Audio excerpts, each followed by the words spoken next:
Fundación Junto Contigo, junto al presidente, el director ejecutivo, perdón, don Juan Carlos Tapia, y esta fundación está dirigida para niños y niñas transgénero. Bienvenido, Juan Carlos. Muchas gracias, un gusto. Bueno, Juan Carlos. Primero que todo, agradecer de verdad vuestra presencia, porque nosotros sabemos que este es un tema primero un tema delicado, ¿cierto? Ustedes tampoco tienden mucho a dar entrevistas. Entonces... Afortunadamente hoy en día sí. O sea, se les da... ¿Por qué? Porque hemos tenido la fortuna de que ha habido una evolución estos últimos 2 años, sobre todo en el tema periodístico, que se han preocupado de utilizar el lenguaje apropiado. Perfecto. Y eso es fundamental cuando se trata de infancia trans. Sí, eso, aparte, un tema importante, no solamente... un tema importante porque la gente desconoce.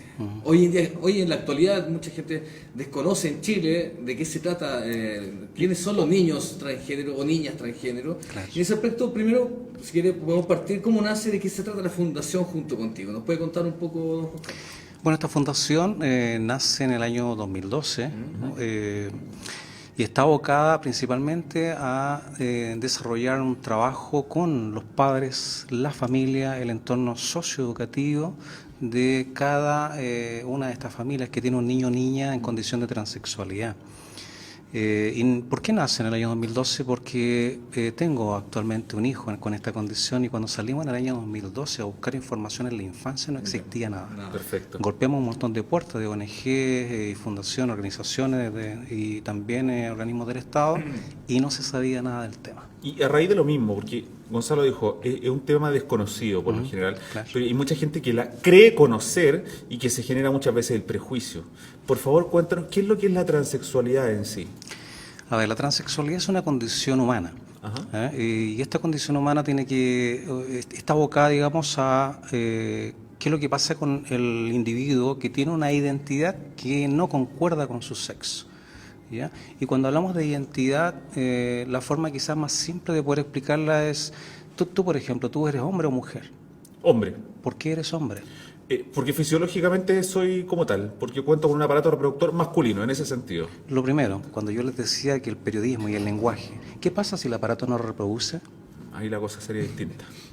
Pero no sería aparato reproductor, entonces sería a eso me refiero. Algo más, sería un entonces, pedazo de... a lo mejor el término apropiado sería tengo genital masculino. Claro. Entonces, yo tengo un hijo que es igual a mí, no lo puedo negar. Entonces, te puedo corroborarlo, pero sí, efectivamente se puede dar esta discusión, ¿cierto? De qué pasa si no reproduce. Pero veamos, vámonos a la identidad entonces. Perfecto. Ya tú dices que tienes una identidad masculina porque tienes genital masculino. Exacto. Lo afirmas, lo sostienes. Así es. ¿No lo cambiarías? No. Ok. No. Sígueme por favor con este ejemplo, tengo un testigo. Sí, vamos. ¿Qué pasa si tú sufres un accidente y tenemos que llevarte a una clínica y vamos a salvar tu vida? ¿Ya? Tenemos que someterte a una cirugía. Vamos a quitarte tu órgano genital completo. Perfecto. Tú te vas a recuperar en la clínica y te vamos a hacer la misma pregunta. ¿Tú eres hombre o pasaste a ser una mujer tras la cirugía?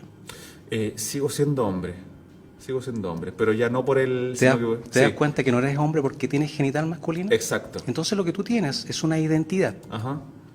¿Ya? Y esa identidad es personal. Perfecto. Es intransferible. Así es. Es individual. ¿Ya? Y nadie podría venir a decirme, por ejemplo, tú no debes sentir tu nombre. Exacto. ¿Quién tiene la única potestad para decir cómo me siento y quién soy? Es uno mismo. Exacto. ¿Ya? Entonces, cuando hablamos de identidad, hablamos de eso. Existen personas con identidad femenina y otras con identidad masculina. ¿Ya? Ahora podríamos hablar del género. ¿Ya? ¿Tú tuviste la posibilidad de escoger tu género al momento de nacer? No. ¿Y tú? No. ¿Y por qué? ¿Se han preguntado por qué no? Porque no sé. ¿Quién se lo impuso? Claro, los progenitores o los que me criaron, qué sé yo. No, la genética, el azar genético. El neonatólogo, cuando nacieron ustedes, hizo un examen visual y puso M, masculino. Masculino, y vos también hay. Y este profesional lo educaron en una universidad, ¿ya? Y le dijeron, cuando tú observes esto, tienes que poner Exacto. masculino. Exacto. Entonces, si ustedes se dan cuenta, esto es un constructo social, Claro. que pareciera que está bien para todo, ¿ya? Y obviamente esto define lo que es masculino y femenino en base al sexo. Pero ¿qué ocurre cuando tenemos a una persona que tiene una identidad masculina, por ejemplo, y su sexo es contrario a esa identidad? Entiendo. Ahí hablamos de una persona en situación de transexualidad. Es como el Es una concepto que persona transexual. la frase que se toma dice, nací en el cuerpo equivocado. Es ¿Va el, por ahí? es el modo que expresan El sentimiento, esta emoción, este emoción. sentimiento, este sentir los niños más pequeños, porque obviamente no cuentan con la madurez verbal y psicológica para Claro. poder explicarlo de un modo distinto. Entiendo. Pero la verdad es que nadie nace en un cuerpo equivocado. Ni siquiera las personas que nacen con una extremidad menos, que se con un brazo, con una pierna menos, no nacen en un cuerpo equivocado. ¿Ya? Juan Carlos, ¿te puedo hacer Sí, sí, sí. Este momento conflictivo, ¿cierto? De que el niño o la niña siente esta contradicción entre su identidad y su genital, digamos. ¿Cómo se da cuenta, en qué momento se puede dar cuenta este niño o niña? ¿Cómo se da cuenta? Y cómo también sus padres o madres pueden también detectar esta situación. ¿Cómo se da este momento complejo Claro, para claro. el niño y para su entorno familiar más cercano? Indudablemente que primero es complejo para el menor de edad, porque no entiende por qué tiene una condición, se siente, tiene una identidad, pero esta identidad no concuerda con su sexo, porque él observa, por ejemplo, que tiene una identidad femenina, pero resulta que las otras niñas no tienen pene. Y resulta que ella se mira y dice, wow, ¿y yo por qué nací así? Entonces, la primera barrera es que un menor de edad, con el poco crecimiento emocional que tiene, pueda tratar de explicar, ya Claro. tratar de verbalizar Verbalizar, claro. primero a los padres, oye, ¿por qué me está pasando esto? ¿Ya? Y ocurre que algunos niños y niñas tienen la valentía, cuentan con alguna herramienta, ¿cierto?, que logre vincularse afectivamente con el papá y la mamá, y resulta que lo primero que hace el papá y la mamá es invisibilizar esto. ¿Ya?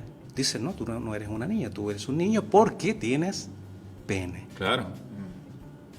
Y seguimos con este constructo social Claro. binario instaurado, mirado desde la sexualidad. Sí.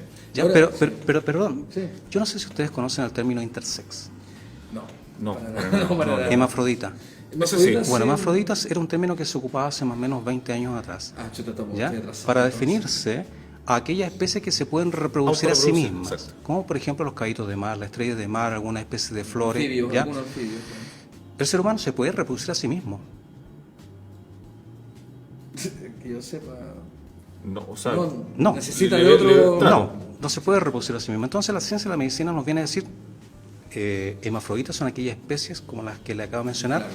y aquellos niños y niñas que nacen con ambos genitales o con genitales ambiguos, el término apropiado para ellos es intersex o intersexuales. Ah, perfecto. ¿Ya? Entonces, ¿qué ocurre? Ahora te voy a situar a ti un ejemplo. Por ejemplo, si tú vas a ser papá, Sí. nace tu bebé y nace con ambos sexos visibles, vagina y pene, desarrollado, ambos. El neonatólogo examina y dice, papá, venga. Por ley, usted tiene una cantidad de días determinados para inscribir a este recién nacido. Si no lo hace usted, lo puede hacer la mamá. Si no lo hacen ambos, algo pasa a nivel estatal. ¿Ya? ¿Con qué género inscribes a ese niño? Qué complicado. difícil decisión. Si fuera por mí, en mi opinión, esperaría hasta que él se generara su identidad de género. Pero si tienes 10 días, es que Es que tienes que por ley Sí. inscribirlo. Es Sí, que que- y uno también tiende a orientarle una identidad por más que no quiera, o sea, es el tema. Yo no sé, mi hijo tiene 2 años, ¿ya? Pero yo le paso el balón de fútbol y automáticamente no llore porque la niñita, o sea, la niñita llora. Los o sea, niños se entonces, comportan de este modo. los Claro, niños se y uno comportan cae en de eso, este en el otro. caso de las mujeres. No, oye, que no haga eso, que eso son cosas de hombre. Claro. Entonces, está todo este tema que a uno le cuesta tanto cuando se profundiza en el tema como ahora, más allá de ver un bus naranjo dándose vuelta, un bus celeste, qué sé yo, es como profundizar y hacerse estos cuestionamientos que en realidad uno no se los hace. Pero no pudiste responder. no finalmente. puedo, es una ¿Por encrucijada qué? Porque paradoja. como sistema nosotros tenemos que si hay un pene masculino, si hay una vulva femenino, Claro, pero si están los y si dos. están los dos, ¿qué ponemos? Al azar, no sé, yo... Y estamos obligados. Vamos a elegir. Estamos obligados, por ley estamos Y no obligados. puede quedar intersexual tampoco. No existe. No existe esa condición. En Chile no existe, No existe, por lo menos. legalmente. No hay un tercer sexo. No intersexo. O una tercera condición, o una condición neutra, no existe. Claro. Entonces, bajo estas condiciones que en Chile existen niños y niñas intersex, eso significa que este menor de edad va a crecer en algún minuto y este menor de edad va a poder verbalizar y comentarnos qué identidad tiene. Ahora, claro, y eso cómo lo puede, volviendo un poco a los niños, niñas transgénero o transexuales, ¿de qué manera puede detectar los padres esta situación? ¿Cuál es la visión, por ejemplo, de los auditores que nos están escuchando? Que de repente puede que su hijo o hija esté presentando algunos cuestionamientos de identidad o de transexualidad y no logran captar. ¿Cómo pueden detectar los padres respecto a esto? Bueno, ¿Bajo su experiencia o bajo desde la perspectiva de la fundación, de los casos que han visto?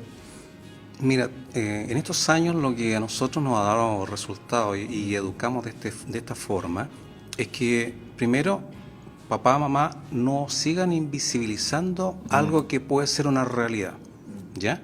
Si tenemos a un niño consistente en sus argumentos, ¿ya?, que además es persistente en el tiempo y es muy consistente cuando tú haces preguntas y emites juicios, indudablemente podríamos estar frente a un caso menor en esta condición, ¿ya?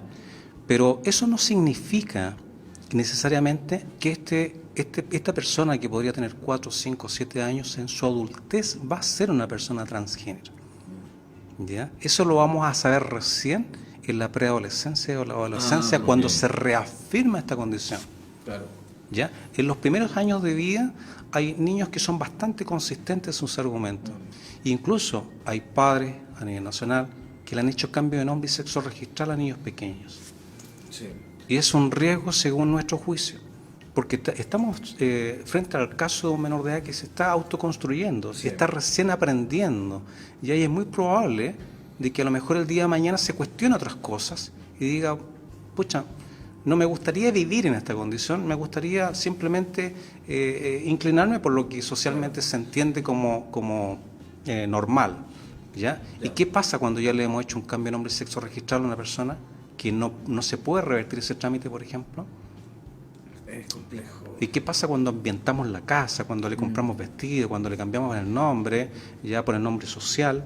Claro. Nos estamos anticipando. Entonces, Claro, entonces acá la recomendación es acompañar procesos, ¿ya? No adelantarse a los procesos.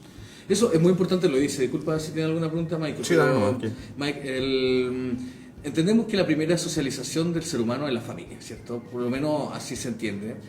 La primera verdad de un ser humano es su familia o su entorno más cercano, ¿cierto? Debiera ser así. ¿Cierto? Pero también hay una segunda instancia de socialización que tiene que ver con ya el vínculo con las instituciones, y en este aspecto también es complejo. Y quiero preguntarle básicamente si están preparados los equipos de profesionales en el ámbito de educación. Por ejemplo, el niño a esa edad empieza a tener las primeras preguntas, ¿cierto? Y tiene que ir al jardín. Empieza a ir a primero básico, segundo básico. ¿Usted cómo ve hoy en día estas instituciones educacionales? ¿Si están preparadas? ¿Los equipos profesionales están preparados? ¿Cómo ha visto esa experiencia a través de los casos de la Fundación? Mira, nosotros el año pasado tuvimos la posibilidad de colaborar con la redacción de lo que hoy es la circular 768 emanada por la Superintendencia de Educación, que viene precisamente a ser un instrumento que viene a contribuir en caso de que dentro de esa organización haya un niño o niña con esta condición. Pero es un documento.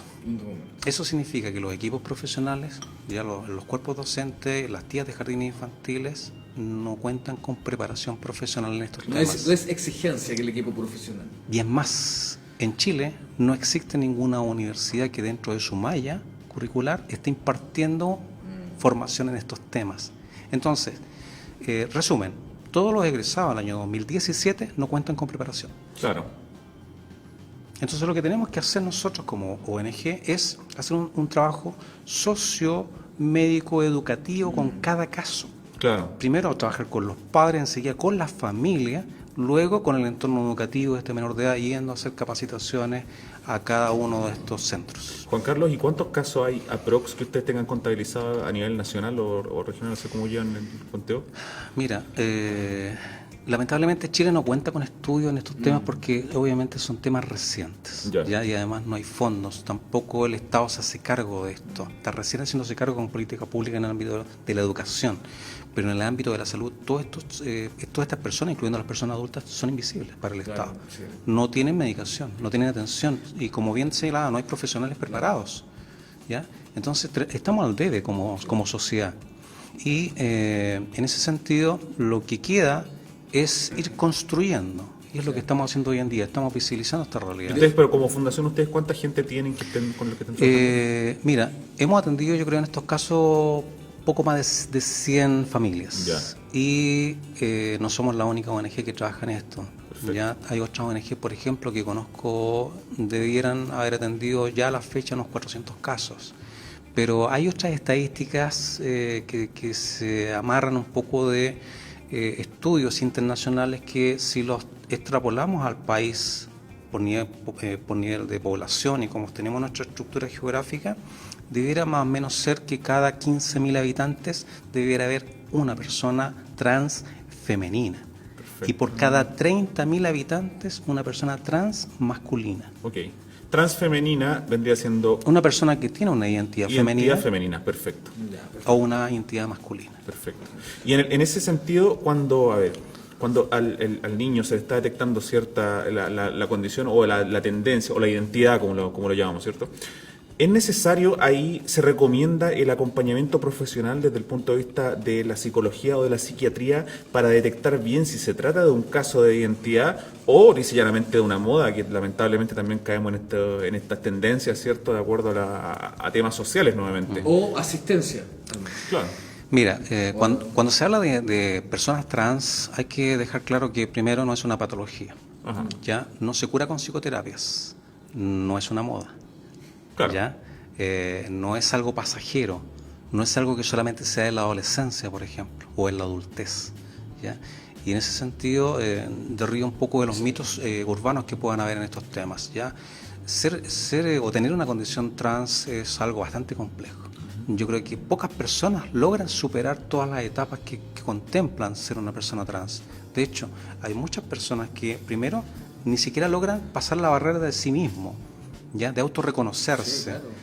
Cuando se encuentran con el choque de los padres, cuando se han logrado tener esa valentía y contarle a la familia, se encuentran con la barrera de que los padres dicen, no, por favor, cualquier condición rara te vas de la casa, ¿ya? Y cuando han logrado pasar la barrera de los padres, tienen comprensión, tienen apoyo, se encuentran con la barrera del establecimiento educacional, Claro. del cuerpo docente. Y si algún profesional de ese centro de estudio logra tener también la aceptación, se encuentran estos chicos con la barrera de sus pares, con todos los compañeros y compañeras de curso, ¿ya? Y desde ahí en adelante, si logran de nuevo pasar esa barrera, se encuentran con el entorno social. Ahora, tomando un poco el ejemplo o sea, la pregunta de Mike, pero dándole un poquito más de amplitud, en ese caso, ¿necesitan acompañamiento psicológico para poder pasar esa etapa, esos procesos complejos de barreras, digamos? Uh-huh. Las barreras generan complejidad en el interior, ¿cierto? Absolutamente, claro. ¿Es necesario un niño con transexualidad o transexual, perdón, que tenga que estar acompañado por una contención psicológica para poder pasar esas barreras o esos por los momentos complejos? ¿O básicamente una contención familiar, una contención? Dejar claro de que una persona trans, no por ser trans, necesita ir a un psicólogo o a un psiquiatra. No, primero, sí. ¿ya? Obviamente que se requiere un acompañamiento en salud mental y emocional para mantener equilibrado a la persona y obviamente dependiendo de la edad. Nosotros solemos, cada vez que llega un nuevo caso, hacer una evaluación. Acá no se diagnostica nada, porque como no hay una patología, no hay nada que diagnosticar. Entonces se hace una evaluación y esa evaluación lo que persigue es ver qué es lo que ha ocurrido con este infante dentro de su círculo afectivo inmediato, qué es lo que ha ocurrido dentro del establecimiento educacional. Claro. ¿Cómo está equilibradamente? ¿Tiene redes sociales o está aislado en la pieza? Claro, ¿Ya? eso no me refería, claro. ¿Con qué herramientas cuenta? ¿Qué herramientas hace necesario para poder darle en el fondo más posibilidades de prosperar? Claro. Entonces la evaluación nos permite, sin lugar a dudas, pesquisar todo esto y rápidamente generar un trabajo en conjunto con la familia y con el establecimiento educacional. Claro. Pero eso no significa que estos niños van a estar 4, 6, 8, 10 meses o un año en contención de este tipo. No, descartado absolutamente. Ah, perfecto. ¿Ya? Porque si no, ahí sí estaríamos hablando de una persona que tiene un grado de patología, algo le está ocurriendo, Claro. porque no es posible que una persona esté un año en tratamiento, por ejemplo. Por depresión, claro. Porque O sea, básicamente, claro. Yo creo que ni siquiera por depresión una persona está un año con psicoterapia o acompañamiento en salud mental. ¿Y en qué desencadena cuando ellos no son capaces de traspasar esta barrera? ¿En qué termina un niño o un adulto ya? ¿Conocen casos, mejor dicho, voy a replantear mi pregunta, ¿conocen casos de gente ya adulta que se haya realizado personalmente, tanto en lo profesional como en lo familiar, por qué no decirlo, ¿cierto? En que sean transgénero, ¿cierto? Sí. Transexuales. ¿Existen casos? Absolutamente, claro, sí. Perfecto. En Chile y a nivel mundial, por supuesto, hay gente muy destacada.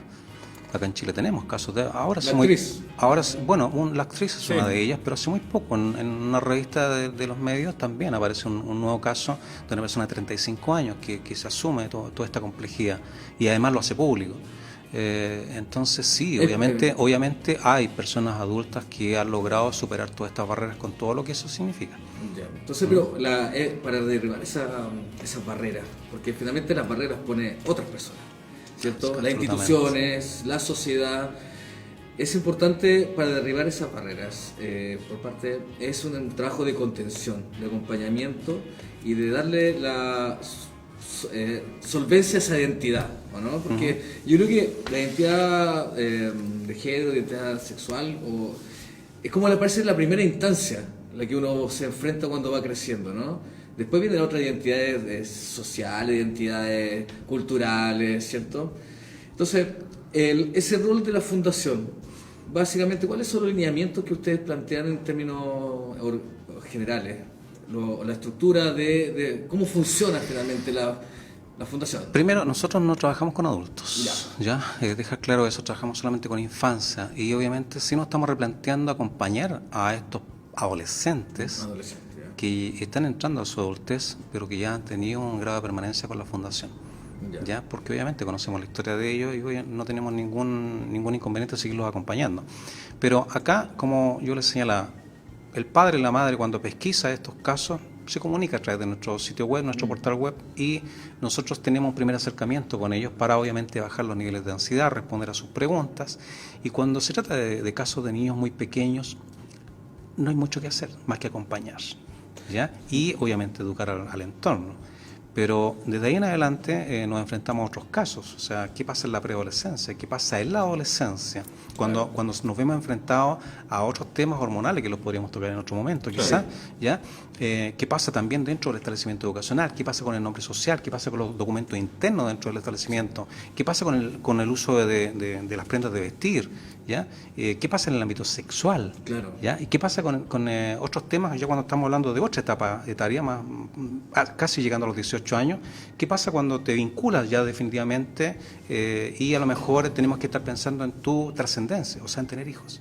Perfecto. ¿Ya? Sí. O sea, hay varios. ¿Cómo se puede contactar con la fundación o contigo?